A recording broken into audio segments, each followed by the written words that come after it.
So how do you find that balance of walking into your ministry and still being the father and husband or wife and mother to your, you know what I mean? So if they, call you, say, hey, can you come preach or minister or, whatever in St. Louis? So you say, okay, and then next week you get another speaking engagement. So you're walking in your calling, but the balance of you can't always say yes, or like how do you create the balance, I guess, of because you don't want to say, well, I can't tell God, no, this is who I am, Yeah. Well, see, this is why it's so important that the foundation is established in the very beginning. Why, whether it's a man or a woman, that the will of God for your life. See, because once you know that, that's going to play a role in whoever it is for you, who's going to be your husband or your wife.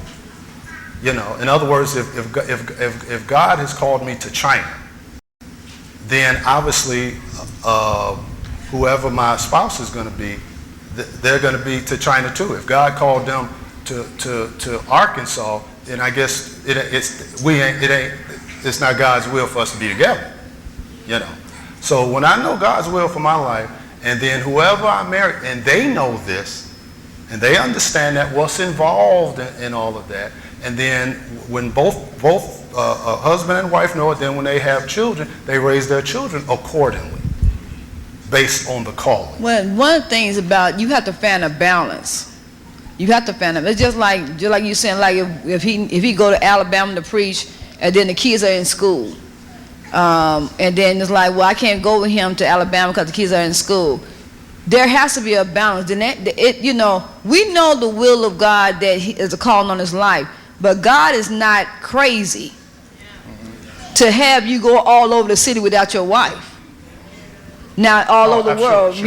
In other words, he's not gonna schedule that your husband gone more than he at home, and he know that you got kids and the kids got to be in school. In other words, he got to be wise enough, or she got to be wise enough to say, I can't go. See, let me put it this way: when a person gets to that level of ministry, they're just not accepting any engagements just for the sake of doing it. They're hearing God. To this day, I don't just take because somebody called me.